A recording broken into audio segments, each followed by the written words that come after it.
you could change one policy in TUHSD, what would it be? I can feel this in my nasal passage. Oh my God. Everything in my mouth is like, it's like every nerve ending.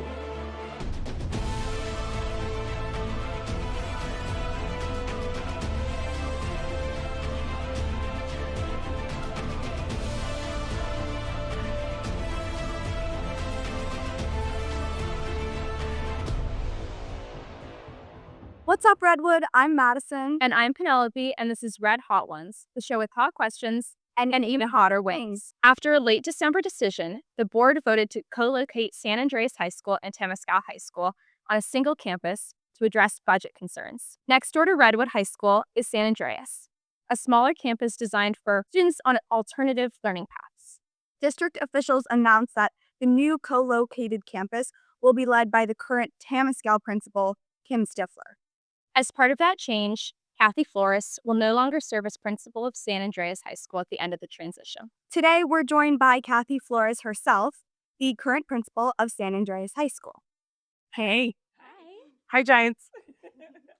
Thank you so much for being here. You've been through emotional and complex transitions, and today it's you versus the wings. I know. Wait. Okay. So before we do this, can I ask you a question? Okay. This is mostly out of competitiveness and not comparison.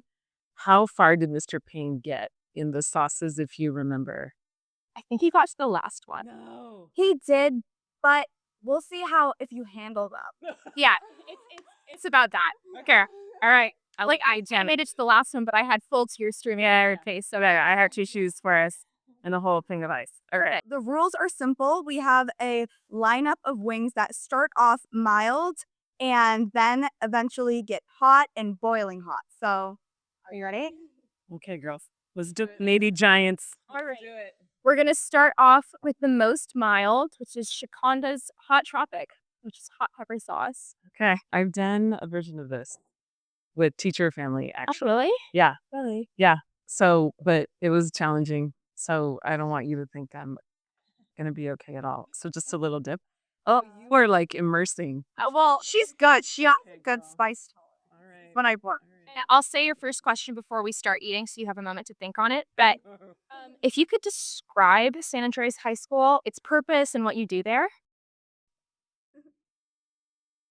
All right. Okay, that's not that bad. It was more flavorful than anything.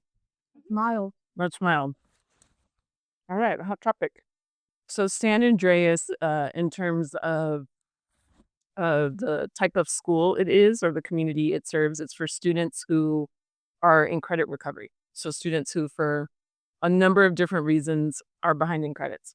It's also for students who need a smaller learning community, need more adult support, one-on-one, attention in some cases. So we're able to really, we have a flexible schedule and flexible programming that supports students. And that's what San Andreas does best. We are relationship based and we help students who, again, for a number of different reasons, sometimes academic, sometimes social emotional, sometimes mental health, have struggled at the big sites. And they come here to continue their academic learning while they are healing. And so those are the things we do. So technically we're a tier 3 school, which is the highest level of support that you can offer any student in a public school setting. I love that proactive approach. Right. And how long have you been at San Andreas? So this is my 5th year at San Andreas, my 19th year in the district. I taught here before I became the principal. So it's been really helpful for me because I knew what the issues were or what we needed to work on before I became principal, right? So as leader of the school, I knew those things that we needed to revise or change or absolutely get rid of because they weren't serving our students because I lived it. And I also have a staff that is about improving things all of the time. So we do something well, but is there something we need to switch or alter so that it serves, our student community and our family community even more?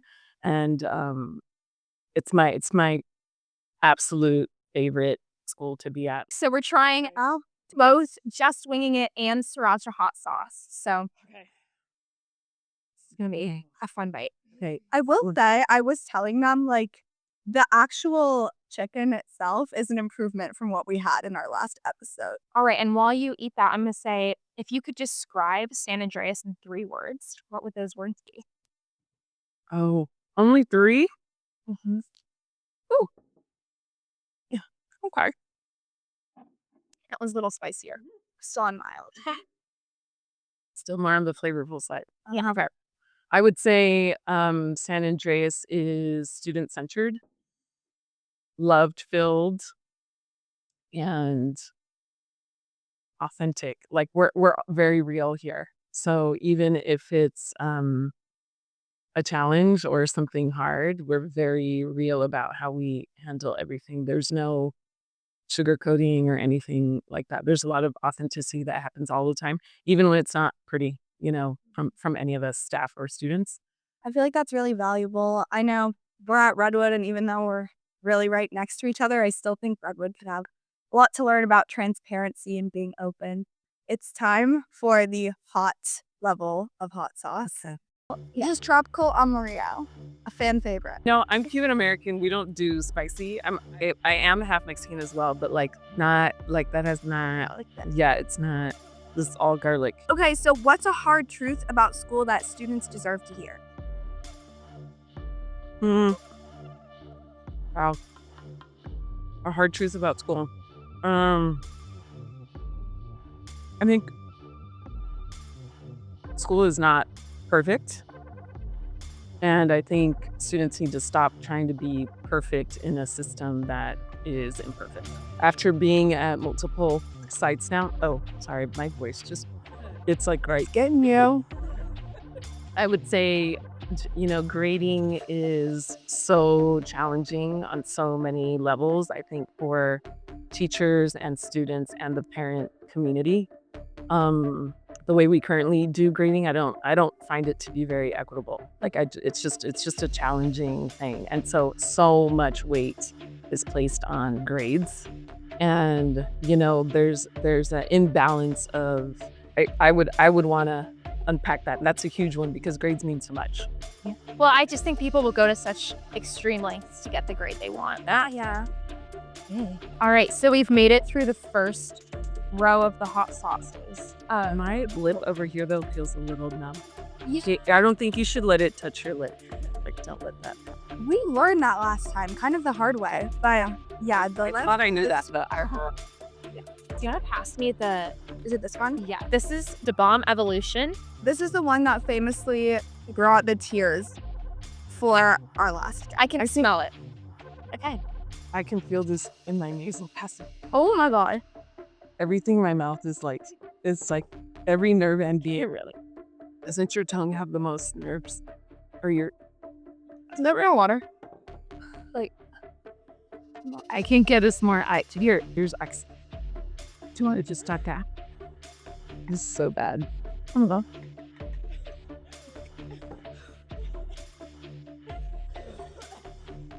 So, when the Tam Pascal and San Andreas merger was announced, what were your initial thoughts? Was there anything you think could have been handled differently? Oh, yeah. I mean, so in the state of California, actually, most continuation schools have an independent study, an online school, and a continuation school under the same program or under the same school. So the fact that our district had them separated, when I came to this district back in 2007, that was surprising to me. So that they needed to, come together on one campus or be combined on one campus was not surprising to me. I think, one of two things could have happened to make this transition easier. The first is, if this was the direction that we were going in, like, start sooner, like have the conversations about what the program is going to look like and how things are going and where teachers are going to go. There's a lot of grief and loss because there's so much change. And if that's not an option, like, okay, then there was one of our board members, Trustee Green, asked about, can we dip into our reserve? So our board a number of years ago put in a policy that was to have a 17% reserve rather than the county's recommendation of 3 or 5%, to just make sure we, balance our budget and do what we need to do. So, maybe doing a dive into that, inquiring like, so how much would it take, like, to buy a year and to do this a little more calmly versus the rush, and I don't know that you're ever gonna avoid the loss that people feel. Like, change is hard, but no, everyone understands that the budget cuts need to happen, and everyone understands that things need to change. I would have loved to have a little more time to prep staff and our students and design some programming that like serves all our students in the way they need to be served, and like supports the transition of students and teachers and families. It will still be a wonderful place. I have no doubt that Dr. Stifler will be excellent and lead the school to its next iteration, and the co-location, of both those schools, I have no doubt. But it's like so hard to say goodbye to something that's so beautiful. Well, thank you so much, Flores, for being with us on Hotline. Thank you. We are so grateful that you're a part of the TUHSD, Yeah. and we know your next steps will be bright. Thanks, ladies. Likewise. Thank you so much for coming on to talk with us. We really appreciated this, and it was great to hear your thoughts about all of this. Yeah, thanks for the opportunity. So, yeah, Thank you. we made it through. I mean...